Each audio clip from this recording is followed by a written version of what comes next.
आइए आसान हिंदी ज्ञान चैनल के साथ आज हम हिंदी व्याकरण के 11 बहुविकल्पी प्रश्नों को हल कराएंगे। चलिए हम चलते हैं पहले प्रश्न की तरफ। पहला प्रश्न है, राम पुस्तक पढ़ रहा है, वाक्य में पढ़ रहा है कौन सा वाच्य है।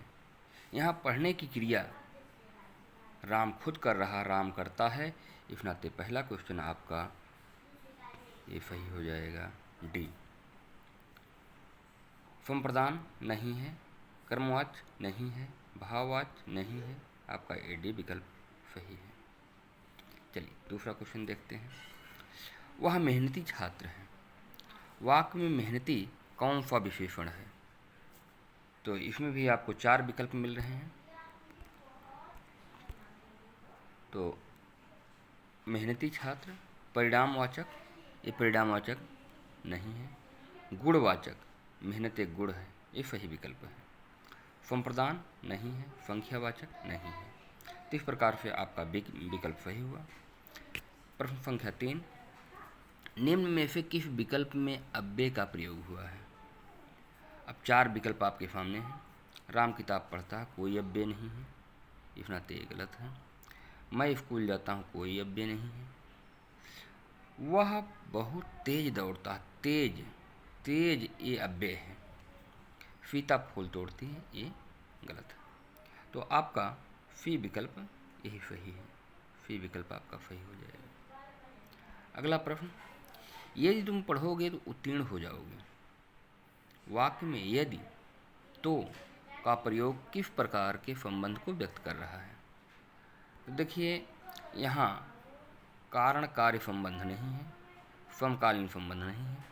यहाँ एक शर्त लग रहा है कि अगर पढ़ोगे तो पास हो जाओगे, तो शर्त संबंध है और विरुद्धार्थक संबंध नहीं है। चलिए हम चलते हैं अगले प्रश्न में। मैं उसे कई बार समझाया, वाक्य में कई बार किस प्रकार का अव्यय है। तो देखिए इसमें परिणामवाचक अव्यय नहीं है, रीतिवाचक अव्यय नहीं है, आवृत्तिवाचक अव्यय है, अवस्थानवाचक अव्यय नहीं है। तो इसका सी विकल्प सही है। अगला प्रश्न, वह सचमुच बहादुर है, क्या सचमुच किस प्रकार का अव्यय है। वह सचमुच बहादुर है, तो इसमें समयवाचक अव्यय, समयवाचक अव्यय यह समयवाचक अव्यय नहीं है, ये रीतिवाचक अव्यय है। सचमुच बहादुर है, तो सचमुच रीतिवाचक है, परिणामवाचक नहीं है, अवस्थानवाचक नहीं है। तो आपका विकल्प बी सही है। चलिए अगले प्रश्न में, सूरज निकलने से पहले, सूरज निकलने से पहले में से पहले किस प्रकार का अव्यय है। अब यहाँ देखिए अवस्थान, यहाँ किसी अवस्थान की बात नहीं की जा रही, परिणाम की बात नहीं की जा रही, रीत की बात नहीं की जा रही, ये समयवाचक अव्यय है। इस नाते आपका डी विकल्प सही है। अगला प्रश्न, वह निडर होकर सच बोलता है।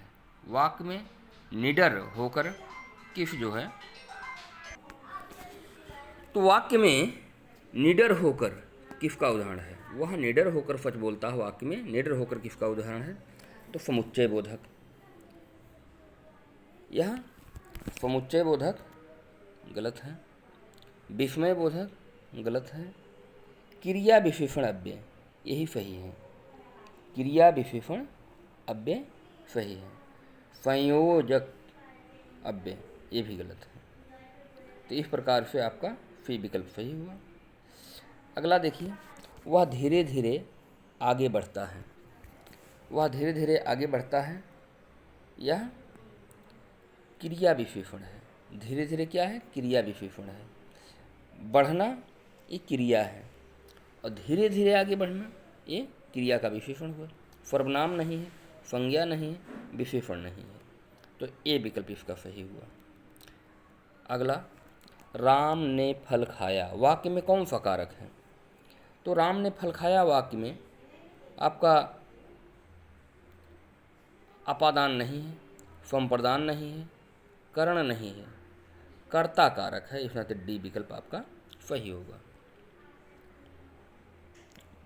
अगला और अंतिम 11वां क्वेश्चन आपका है, निम्न में से किस विकल्प में उपमा अलंकार का सही उदाहरण है? तो उपमा अलंकार का सही उदाहरण, उसका चेहरा खिल उठा, गलत। वह पेड़ हवा से बातें करता है, गलत। समय अमूल्य है, गलत। वह शेर की तरह लड़ता है, यहाँ शेर की तरह, वह जो सर्वनाम है उसकी तुलना शेर से की जा रही है, इस नाते यह क्या है, इसमें वह शेर की तरह लड़ता है, शेर की तरह लड़ रहा है, लड़ता है, तो उपमा अलंकार यहाँ है। तो इस प्रकार से आपके 11 क्वेश्चन हुए। अगली बार हम फिर ऐसे ही रोचक प्रश्नों को लेकर प्रेजेंट होंगे, लेकर उपस्थित होंगे। धन्यवाद।